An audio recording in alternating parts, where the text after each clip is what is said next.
this week's installment. When this actor's not going dune for a drive or mooning nights, the Force awakens his lightsaber when he's inside Llewyn Davis. Ashley would like to give him a poke on the lips because it's Oscar Isaac on tonight's Hollywood Swingers. That's right. We're not all winners. Ooh, that's right. That means it's time for your favourite segment of the show, Hollywood Swingers, where we celebrate those Hollywood actors who have made a swing into music. This week, it's Oscar Isaac Hernandez Estrada. That's correct. Oscar Isaac, as you may know him, otherwise born as Oscar Isaac Hernandez Estrada. He was born March the 9th, 1979. It was a Friday in Guatemala. To his Guatemalan mother Maria and his Cuban father Oscar Gonzalo, who is a pulmonologist. What does that mean? It's like somebody who specialises in chest medicine and chest doctoring. Their lungs and breathing. Okay, cool. One of 3 children, Isaac's older sister, Nicole, became a world-renowned climate scientist. Oh my days. Pretty much one of the top climate scientists. I do like it globally. when famous people like models or actors or singers have like actual smart world-changing people in their family. Like Anna Wintour is kind of the runt of her family, even though she's the editor of Vogue, because all of her brothers and sisters are like high-powered lawyers and surgeons and doctors, and they think she's a bit of a failure. Now, the family emigrated to the US when Isaac was only 5 months old, and they moved around the country before settling in Miami, Florida, which is quite common for a lot of Latin American people, yeah. Both the actor's parents were evangelical Christians, which Isaac said he rebelled against, and coupled with the conservative nature of Miami itself, he said it wasn't very conducive to the arts, which he felt drawn to from a young age. Now, attending a religious private school, the young Isaac became a somewhat rebellious child. He would cause trouble, he would deface property, and he was so disruptive that his teacher once screened off his desk from the rest of the class using cardboard before he was eventually expelled. Okay. But in 1992, Hurricane Andrew hit Miami and it destroyed the family's home. Oh, that's that sad. might be what actually inspired his sister to become a climate change scientist almost. And around the same time, his parents divorced. But in a sort of silver lining way, this led to the actor moving to Palm Beach with his mum. He started attending a public high school and he enjoyed that much more than his previous settings. He learned the guitar and he started playing in straight edge punk and ska bands from the age of 16. Okay. And they had names like the Closet Heterosexuals, the Worms, and the Blinking Underdogs. Oh, but you not remember when you were young and you thought that kind of edgy nonsense was like really hardcore and cool? Yeah, but with the Blinking Underdogs, he would support acts like Blink-182 and Green Day. Oh my days. Now, during this time, the actor supported himself by working as an orderly at the hospital where his father worked. Are you looking them up? No, I'm There's hot excited. pictures of him in vests, because I know you like a hot picture of Oscar Isaac, including transporting dead bodies down to the morgue. But he also started to get into the craft of acting after seeing a theatre show. He also at the time considered joining the Marines. He wanted to do combat photography in the Army Reserves, and they were like, "Oh, we don't do that in the reserves." So he's like, "No thanks." And he instead studied acting at college. He acted in local productions as well, and then he visited New York, where he decided to just say, "I'm going to send an audition to Juilliard, the prestigious stage school." Sent the tape in late, and they still went, "Oh, there's something there," There and is they let him in. something there. And Juilliard famously attended Juilliard with Jessica Chastain. We'll get to that, because his early time wasn't exactly an indicator of the success to come. He was consistently on the cusp of being dropped, like on the cut, because they do cuts every now and again if you're not making the grade, and he was constantly on the cusp of getting flung out. Seemingly he wasn't trying hard enough, and even his fellow classmate, as you said, the actress Jessica Chastain, said when she was working with him later, she didn't even remember him. Gosh. And was he in a scholarship? No, Because I know think he Jessica just- Chastain famously was on Robin Williams' scholarship. No, he was good enough to get the old Robin Williams money, but not Mr. Oscar Isaac. But early on, he changed his name to just Oscar Isaac from Oscar Isaac Hernandez Estrada. Yeah, but he believed that the Hernandez Estrada part was getting him typecast for roles as gangsters. Yeah, okay. Which was funny because he then went for a part in a Barry Sonnenfeld film. They saw his name and he went, "No, I don't want him. I only want somebody who's Cuban." That's funny. Although he did star in the 2002 Ice Cube vehicle All About the Benjamins and the 2004 film called Lenny the Wonder Dog. Yes. Where Andy Richter voiced the dog. Yes. Craig Ferguson's in it playing the baddie, and Oscar Isaac played Detective Fartman in a small role. Oh, is it good? No. And he did star in an episode of Law and Order Criminal Intent. Yes, he did. Did you see him in that? No, but my dad is watching Law and Order Criminal Intent just now, and I've told him to shout me when it comes to that episode. He then started to get noticed in kind of roles in bigger films. He was in the likes of Steven Soderbergh's Jay. He was in the Ridley Scott films Body of Lies and Robin Hood, both starring Russell Crowe. Terrible. And then in 2010 he had a wee year where he was in 4 films, which included celebrated stuff like Drive alongside Ryan Gosling, but he was also in that film that Madonna directed, W.E. Ooh. Yeah, Okay. not so good. And then he also had a supporting role in 2012's The Bourne Legacy, aka the one without Matt Damon. I've not seen any of them. They all look rubbish. They're not all rubbish, but they do turn. So, but it wasn't until 2013 that the actor's big breakthrough came, and it was in a great part. It was in great part to his earlier musical ability. Yes. Many big-name actors auditioned for the lead role in the Coen brothers movie Inside Llewyn Davis. Yes. Including the likes of Ryan Reynolds, Michael Fassbender, but Oscar Isaac's musical and acting talents combined won him the role. The film, massive critical success, really loved by critics and award givers, and it got him a Golden Globe nomination, and it really brought him to everybody on everybody's radar. Since then, he's kind of straddled the worlds of real films and blockbusters. So he'll star in things like A Most Violent Year with his old Juilliard classmate Jessica Chastain. That's the one where they had fiery chemistry, isn't it? Yeah. Well, yeah. Like I ridiculously. think they've had a couple of projects where they've had fiery ones, because we'll talk about fiery chemistry. his next chemistry later on. He was in that cult sci-fi film Ex Machina where he dances away, and that's where you see all the memes. It's so good. He's so funny in it. But then he signed away his life for the next few years by joining the Star Wars universe. He played Poe Dameron, one of the main new characters in the sequel trilogy. Can I just say, I've not seen any of the new Star Wars trilogy because it burned me once with the Sith and all that nonsense. I like the original Return of the Jedi, Empire Strikes Back, Star Wars films, okay? I like them. So I've not seen the new ones, but what I know of the new Star Wars is him, and that's it. Him, his relationship with John Boyega, the fact that they two had like a lot of love for each other, the fact that fans of the show, fans of the film, kind of wanted them to fall in love and have this love story, and they kind of leaned into it as actors. I mean, but that's the thing that makes it great, is they as actors went, do you know what? That's our headcanon. You might not write it, but how we're playing this is two men who love each other. Well, apparently, I mean, the films were very divisive. There was a lot of negative reactions. There were different people making them. They were throwing the story in and out. There were pants across the board. But like you say, their performances were loved by the fans and critics. But see, by the time of that third one, when they didn't let them go with that storyline, you could see that he was annoyed. And there's these press interviews that you have at the end. It's like their big Star Wars Day celebration on the premiere, and he's like, "Are we done now? Is this done? Can we just finish this?" Because he was desperate to get away from it all. Probably didn't help that at the same time he played the villain Apocalypse in the X-Men sequel of the same name, which, if you've seen him under these prosthetics, looks like Ivan Ooze from a Power Rangers movie. It looks terrible. It's like covered in plasticine, and it was critically savaged. So it looked like he was starting to throw himself into more cerebral things. He was in The Card Counter. He was in Dune.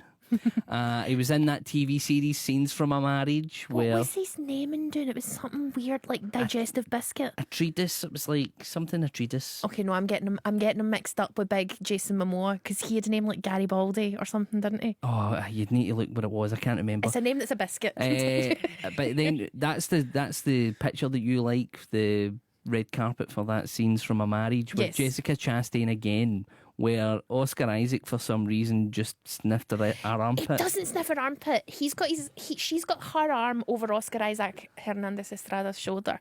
He turns in to kiss her arm like Morticia Addams in the Addams Family. You know the way Gomez would kiss all Which of her he arm. does play Gomez Addams in the cartoon. And he turns to kiss her arm, but just as he turns, she moves closer to him. So the only thing he can do is either make it awkward and go, oh no, this is awkward and I was going to kiss your arm, but now I'm not. Or I can just lean into it and stick my whole face But he in your literally armpit. leaned right into her armpit. Yes, because he's a hot man and he can do stuff like that.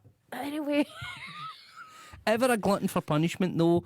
Maybe he just likes the big paychecks. He signed up for another big Disney project. He joined the Marvel Cinematic Universe playing Moon Knight, a very little known character. Terrible English accent, still one of the worst British up accents there with Dick Van Dyke. ever put on screen. Yeah, terrible. It got positive reviews. I mean, it was just all right, but his English accent in that was atrocious. Yes, it was almost as bad as Shia LaBeouf's in that film Nymphomaniac, which terrible. is one of the worst accents. Anyway, continue. Doesn't matter though, he's obviously a very talented actor. He's obviously a very good looking man.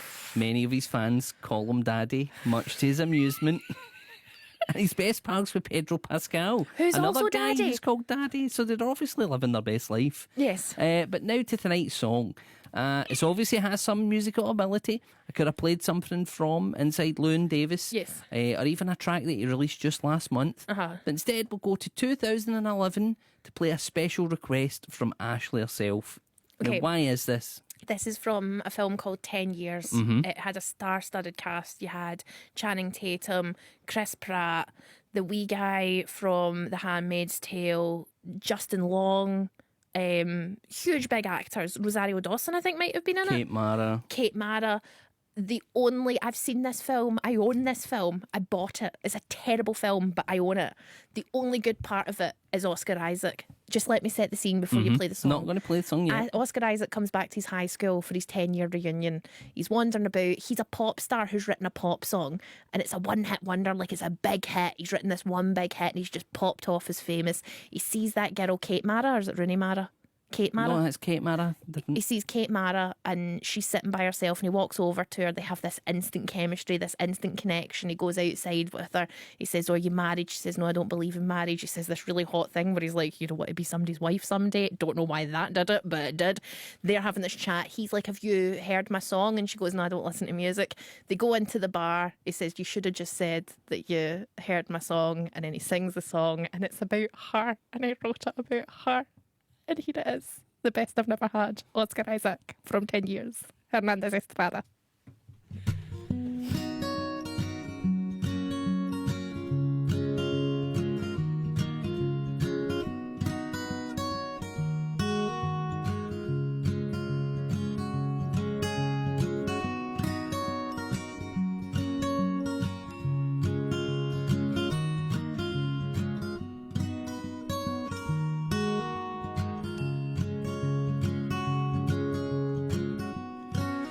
I've been gone for so long now, chasing everything that's new.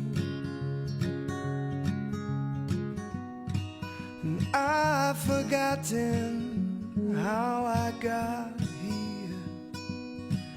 I've not forgotten you. We were just children, but our eyes opened there. You were all that I could see. You came close enough to know my heartbeat, but still not close enough for me.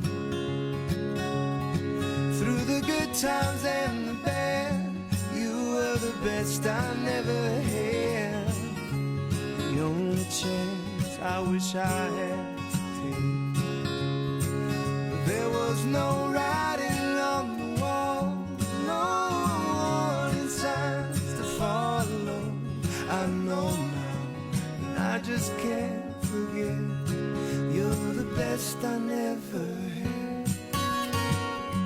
Na, na, na.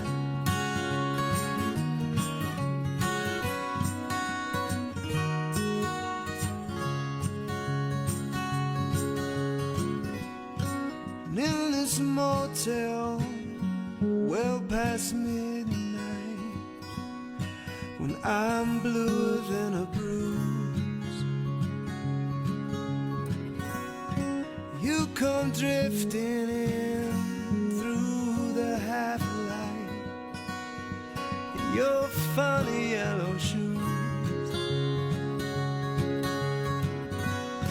And I hope that's you standing at my doorway, and that's the scratching of your key. And I hope this song I'm singing someday finds you, my letter to Leeds. Through the good times and the bad, you were the best I never had.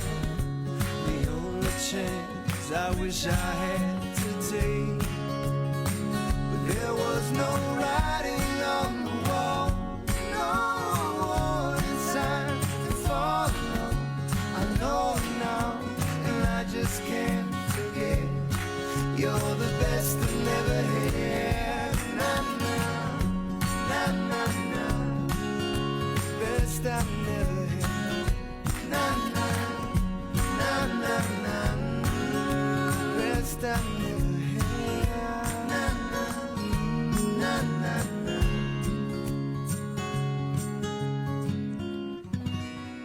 That was Oscar Isaac Hernandez Estrada with Best I've Never Had from the film 10 Years. Here on the Ashley Storrie Show, we judge our Hollywood swingers on a scale of 1 to 100 Kenny Rogers roasters, 1 being the worst, 100 being the best. Paul, I'm going to come to you first for your very fair, not biased or jealous score for Oscar Isaac Hernandez Estrada. That was done at the special request of Ashley, but when I had to sit there through that whole song watching Ashley licking her lips, I wish I'd never had. That's not true. I don't lick my lips. Whispering, Daddy. Don't, because I still time. call my dad a daddy. I don't like that new thing where everybody's like, hey, daddy. And I'm like, no, I call my dad that. Please don't. No, I've started calling my dad father, just in case. Yeah, that's, cover all the bases. Yes. I know we don't judge on the songs. I just like to say, though, that's bland, boring, You're soppy jealous. rubbish. But Jealous. hear me out, Women. Fine, go. It's very good. I can't argue that he's not probably one of, if not the best one that we've ever had on. He's obviously very talented. He wrote it, he played it, he sang it. In the spirit of it, it's probably 95. 100 Kenny Rogers roasters from Paul. Because you're getting 5-point jealousy deduction added on. No, it's not jealous. It's just, I don't like the song. I don't like it. But he's very good. If I'm judging him, he's very good. 95 Kenny Rogers roasters then. 95. From Paul. I'm going to give Oscar Isaac Hernandez Estrada 100 Kenny Rogers roasters because I think it's a great song. I listen to it loads. I think it's a King of the Swinger contention. I'm going to say now the live version from the film is better. That's the album version. We had to but play. neither version has any of the fun that a real King of the Swinger has. It doesn't have the energy that, like, a Mel Brooks. Oscar Isaac's a better singer than Mel Brooks. Yes. But it doesn't have that energy. Like, he's a contender for King of the Swingers. Will he win? I don't know. But I think it's a good performance. And like you say, he's very talented and handsome and sensual. And that's what's important. He's talented, he's handsome, he's Sensual. sensual, and he's talented. There you go. So I'm going to give him 100 Kenny Rogers roasters. 100 Kenny Rogers roasters. Get in touch via text 80295. Let us know your score for Oscar Isaac Hernandez Estrada. We want to know what you think of him. We've had a few in already. What have we got? I'll read them out. I was waving at the girls as they walked past. They got distracted. Somebody wants, James McCabe says, can you ask Jane Jones if she was once a train driver? She might have been. She does like the trains. She does like trains. So Jane Jones, that's a question for you. Okay. Kate and Sonny Oban says, not seen the film or anything he's ever been in. Sorry. Had to Google him. Nice. Got to be 100. Love that voice. Maybe just still on a Bublé high from last night. The Bublé effect is helping Oscar Isaac Hernandez Estrada with his score. And hi, Ashley and Paul, Craig and Sharon and Rutherglen here. Sharon loving Oscar's voice and awarding 95 Kenny Rogers roasters, and it's a 90 from Craig. Sounding a bit like Jack Johnson. I don't know who that is. Might have even Singer-songwriter kind of guy. Might have even got more of a better song, but still a great performance. No, I get you. Just kind of does sound like that sort of travellery, only hit the high when she's missing home, that kind of singer-songwritery stuff. So I do get you there. Get in touch via text at 0295. Let us know your score for Oscar Isaac Hernandez Estrada. What is the next song? Ooh, it's Casey and the Sunshine Band with Boogie Shoes.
That was Casey and the Sunshine Band with Boogie Shoes. Andrew Eric for Paisley's got in touch and says, hi Ashley, and silent and inverted commas Paul. To be honest, I had to Google tonight's Hollywood Swinger. He kind of looks familiar, but I'm not sure I know him. He is a decent singer though, and you both told a great story about him. The song was a bit soppy and sleepy, and to be honest, so I'll give him 85 Kenny Rogers roasters. As for Michael Bublé, he didn't sing any Christmas songs and nobody requested them, as it's not Christmas. That doesn't matter. But he did mention that some of the audience might feel they've been dragged to see That Christmas Guy, and he hoped that they had a good night anyway, as it's a party, not just a concert. I didn't see anybody who didn't have a good time, which is a great feeling. You can see what he sang by Googling Michael Bublé setlist, which you can do with any artist. It's a different kind of night tomorrow with stand-up comedian Kevin Hart. Ooh, hopefully another good night for us though. Kevin Hart live, what a show that would be. Thank you so much for getting in touch with us, Andrew Eric for Paisley, and for giving us information re Bublé's Christmas singing. Did he sing? Did he not sing Christmas songs? That's what we want to know.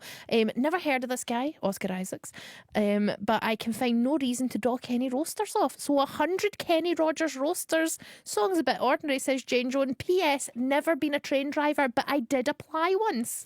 That score from Jane Jones, yes, is an honest score, because Oscar Isaac is a very handsome man, but she has not been swayed by that in any way, shape or form. Do you think I've been swayed by his beauty? Yeah. Do you? Yeah. I don't think I have, because I do like that song independently of his face. Hypnotised by the Daddy. Stop saying daddy. It makes me feel ill. That's what they say online. I don't care. They say lots of things online that we shouldn't repeat on the radio, Paul. Why are you getting all blushed? Why are No, you I getting don't know. embarrassed? Shush. I don't know. Maybe it's because I'm too shy. No, I need to do the news first. It's coming up for 12 o'clock and there will be the 12 o'clock news. But before then, here is Kaja Gugu with Too Shy.